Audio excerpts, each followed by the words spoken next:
Hi guys! Welcome back to my channel. I just reached home. Nabulol na tuloy. So, ay gagawa muna tayo ng napaka-short na video para kahit papano mayroon tayong content. Dahil last week kasi wala tayong content. So, ito ang aking daily routine pagdating ko sa bahay.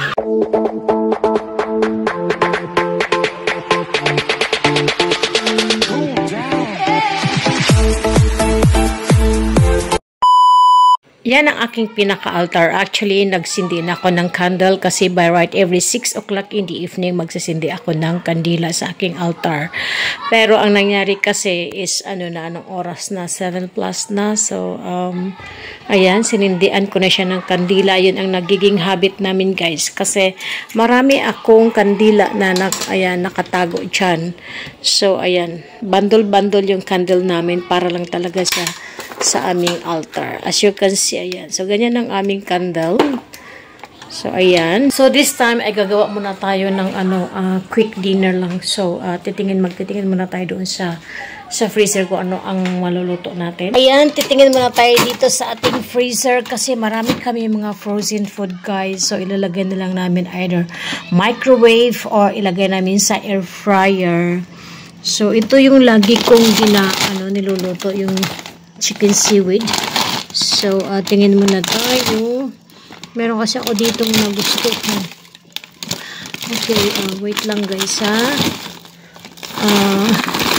Ito, so, gagawa tayo nito. Gusto ko ilagay natin sa air fryer or sa oven. Tapos, lagyan na lang natin ng butter mamaya.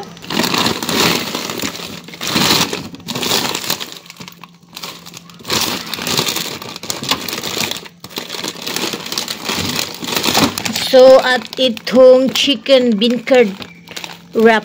Masarap ito siya, guys. Ilalagay ko lang ito siya sa air fryer for at least 20 minutes. So, itong ating dinner. Mayroon pa kasi akong natirang saging na niluto ko kayo ng umaga. So, yan ang ating magiging dinner, guys. Maglalagay lang tayo ng ilang peraso sa loob. Ayan. Ayan ang ating Japanese crispy chicken with bean curd. So, ayan, ilagay lang natin ito sa air fryer at least mga I think 20 minutes lang siya, guys. 20 minutes. Ayan, so antayin natin maluluto yan. Then after that, lutuin naman natin ang ating ito naman ang ating lutuin mamaya lagyan na lang natin ng butter. So guys, kailangan muna nating mag-wait ng at least 20 minutes doon sa sa bean curd chicken ko. 20 minutes 'yun. And then another, I think 10 minutes lang 'yun, yung pinaka-ban, parang pinaka-tinapay. So kasi frozen din 'yun. So kailangan nating ilagay sa mas preparado kong ilagay sa air fryer kasi iba yung pagkaluto niya. Crispy sa labas, pero sa loob is very soft. So, ayan, antay muna tayo. So, actually, while ako ay nagluluto, eto, naka-premiere tayo, ayan, Yan. So, naka-bluetooth lang ako para hindi madidisturbo yung aking pag-vlog, diba? Para kahit pa paano meron tayong content. So, sa ngayon, ako lang mag-iisa dito sa bahay kasi nga parang ako yatang naunang umuwi dito dahil ang aking bunso mamaya pa yun. Then, meron na rin siyang full-time job, guys. Tapos, minsan yung aking asawa ay dumarating na ng bahay mga 8:30, 9 o'clock. So, medyo may pagka-boring. Pero, I'm used to it na. Mas gusto ko na lang nasa bahay para at least meron tayong magagawa, diba? So, yun ang aking daily normal routine na pagdating ko sa bahay, talagang hindi mawawala. Hindi talaga yung makakaligtaan, hindi makalimutan yung pagsisindi ko ng kandila. Kasi, yun na ang nasanayan namin, na by right every 6 o'clock. Pero nangyayari kasi, dahil walang tao, kaya kailangan pagdating the minute na papasok ako sa pintuan. Kasi yung altar namin ay nakaharap lang siya sa pintuan. So, yun talagang pinakauna kong gagawin. Bago ako kahit magtanggal ng sapatos o whatsoever, talagang sindi muna ng kandila. So, Chicken muna natin yung niluto natin. Sabang tayo nag-aantay, no, medyo matagal kasi ang 20 minutes. Nangangati naman yung aking ulo. Uy, wala naman akong kuto. So, kami guys, dito sa table namin, although ang aming table kasi ay maliit lang, is good for 4 person lang talaga ito. So, round table ito ang table namin. So, sa table namin, kasi pag, after kasi namin kumain, talagang meron kami panghimagas. So, ito ang number 1 kong, parang chicharon siya guys, isa prawn crackers. No, para hindi naman tayo mauumay, no, pagkatapos kumain. At meron din kaming tinatawag na peanut butter na quick kapit. So, meron siyang peanut butter sa loob. Pag kinain mo yun, talagang super sarap talaga siya, guys. Hindi ka talaga magsasisi. Sobrang sarap yung crunchy, tapos may peanut butter sa loob. Ayan. O, diba? So, yun itong aming mga panghimagas after namin na whatever, o lunch or dinner. So, ayan, hindi nawawala talaga sa aming table. At ito naman, laging paborito ito ni Apam, na aking asawa. Seaweed sotong rolls siya. Pag kinain mo siya, is, crunchy. Tapos, meron siyang seaweed na nakarap. Ayan siya. Okay? Another one, ito kabibili lang ng asawa ko kahapon, is a fish skin salted egg. Sobrang sarap talaga guys, lalo pag kumain ka ng mga nakakaumay na pagkain. Tapos, ito ang iyong panghimagas, ay talagang swak na swak. Super sarap talaga nito guys. So, ayan. Okay? So, mayroon din pang isa, kaso lang pinatungan ko ng, pinatungan ko ng cellphone. Puwebalo ang tawag naman dyan. So, hindi ko na may pakita, no? Ayan. At eto na guys, ready ng ating pang-dinner. Ayan. So, ito yung chicken ko na, wrap in a bean curd.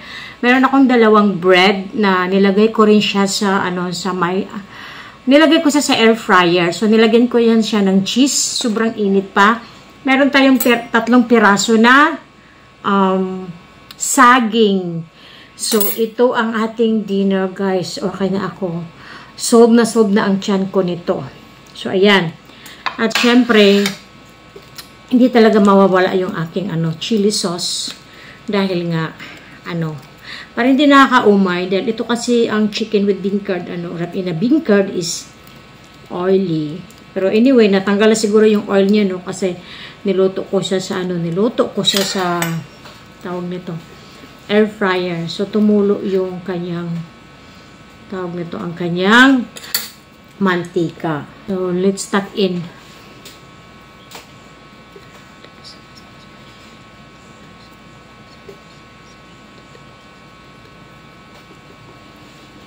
Ito muna unahin natin. So, bale nangyari guys, habang ako'y gumagawa ng lutuin, ito, nakapremya nga tayo. Hindi nila maririnig na nagdadadal ako. Sarap.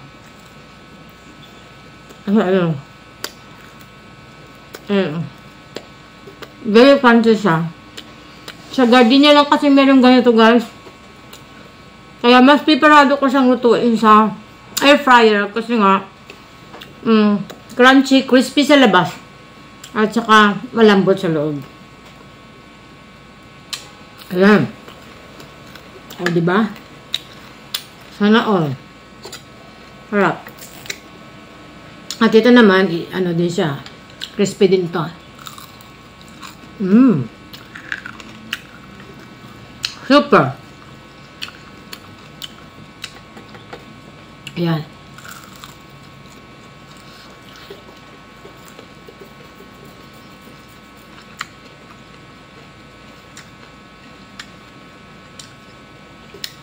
So, thank you so much, guys. O, diba kasi sobrang sarap. Very sarap, very sarap. So, thank you so much, guys. Team Labilyan and FB Gamers, kahit paano hindi talaga kayo nawawala. Yung iba nandyan talaga, sobrang napaka-supportive. So, stay put lang kayo. Definitely, meron talaga kayong maaasahan sa akin. Ibabalik ko rin yan sa inyo, ang inyong pagsusupport sa akin. Ibabalik ko rin yan sa inyo. So, ganun lang. Anyway, malapit na rin naman ang Christmas. So, titingnan natin kung sino talaga yung pinaka-complete attendance na anyway, mostly of you naman talaga makakatanggap ng grocery package. No? Pero kung sino talagang pinaka complete attendance niya, siya yun ang bonggang-bongga. Di ba? So, ganun lang. Bilang pasalamat ko sa inyo at syempre, pang ano ko yan, pang pamasko ko rin sa inyo. Bigla akong, bigla akong nainitan.